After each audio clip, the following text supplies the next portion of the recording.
Ever wonder what a modern apartment looks like in Ho Chi Minh City? You're about to find out.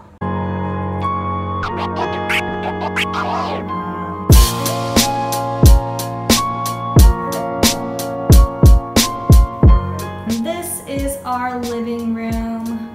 There's air conditioning in every room. We have a nice TV set up right here. This table really sucks, but it's whatever. This is our dining room / kitchen.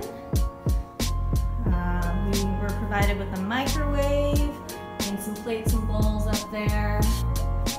We had to figure out the water situation ourselves, but it was only about $7 for 3 giant 19-liter jugs, and they deliver. This is my plant, Shermit, that I think is dying. This is our first bathroom. Super modern shower.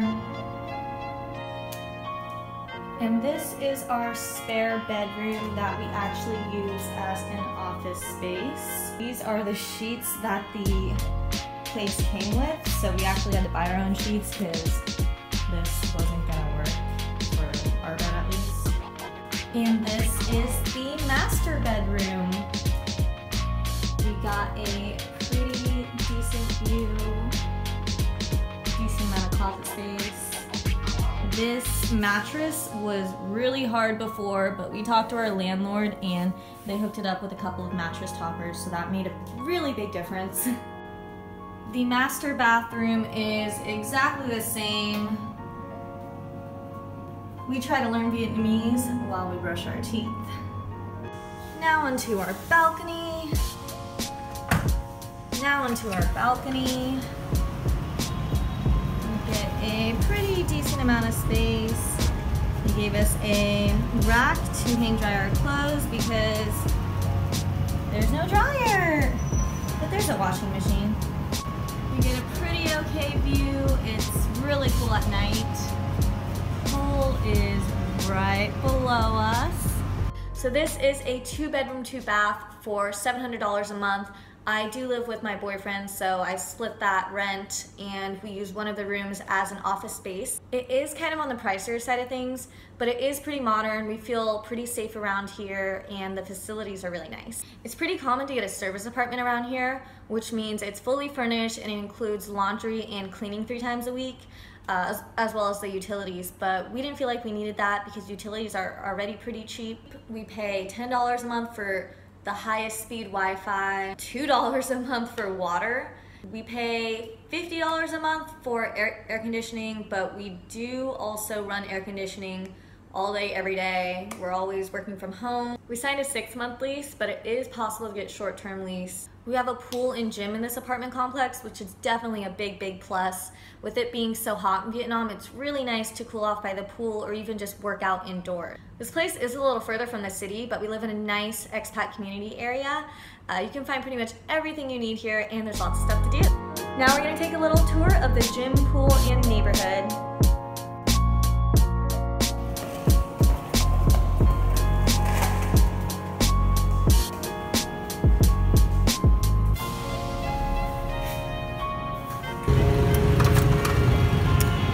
This is our gym.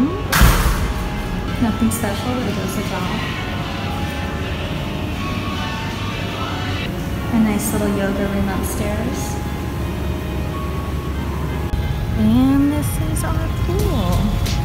Not very many people here because it's kind of shady right now, but it's definitely one of the nicest pools I've ever had.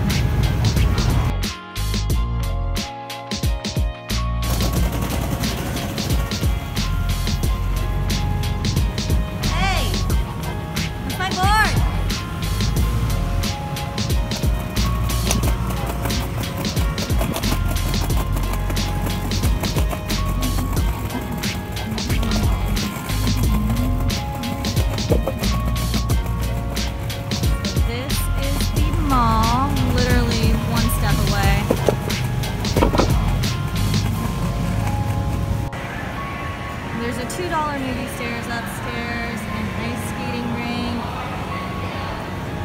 even a grocery store downstairs, which is super convenient.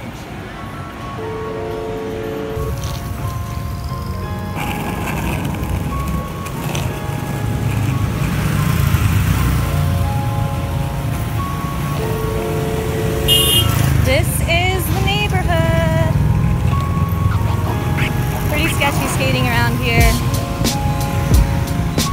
Sidewalks aren't very nice. This market is good for pretty much anything. You can re-up your phone over here. There is a nice little pharmacy where you can find a lot of things. You kind of have to speak the language, but it's not bad.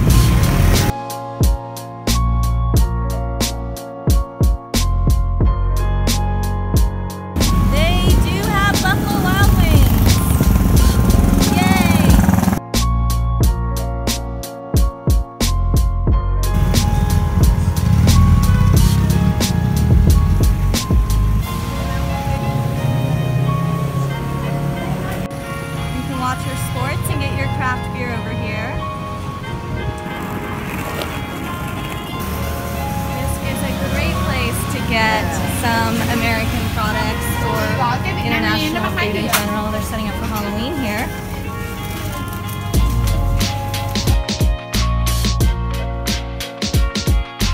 Yes, oh my God.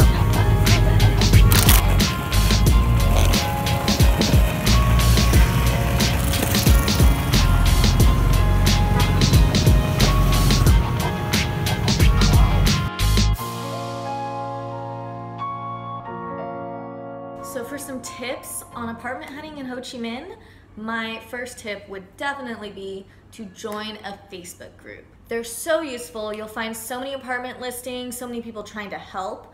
A lot of real estate agents go on those pages and will help you for free. I think they get some sort of commission or something. We got contacted by multiple real estate agents. It was sort of overwhelming, but it was super helpful. We ended up finding a place that we really, really liked. Facebook groups are also really great for if you don't want to live alone and you're looking for people to share housing with. A lot of people will post looking for a roommate, or you can make a post yourself. My second tip would be to not rush into it. Sometimes when you're in a new city, you think you want to live somewhere, and then you get the place and you find out it's way too far from your work, or it's terrible location for going out to eat. Airbnbs are super cheap and you can rent them short or long term, so it's nice to get an Airbnb, stay there for a couple weeks, really feel out the area. Traffic isn't as crazy here as it is in, let's say, Thailand, but it does help to be close to where you want to work and hang out. My third tip would be to ask around, utilize those Facebook groups. Everyone is super helpful around here. The expat community is really friendly, as well as some of the locals. We were a little hesitant moving into our apartment complex because we weren't sure if it would be the best place to live. It is a very, very new building. We thought it might be loud with construction and stuff like that, but we went on the Facebook group. We asked, hey, has anyone lived in this place before? And a lot of people responded. My fourth tip would be to remember that it is a buyer's market. At least right now, as of October 2017, there's tons of new, empty, open apartments in Ho Chi Minh City that need tenants, and these real estate agents are going crazy looking for people. So don't be afraid to negotiate and stand your ground if there's something you really, really need, like a short-term lease or a mattress topper. Those are all the tips I have for you guys right now. If you have any questions, feel free to leave a comment. If you're looking for some of those Facebook groups, I'll link some down below. Make sure to subscribe if you're looking for more videos about living in Vietnam, and thank you guys for watching. Happy apartment hunting.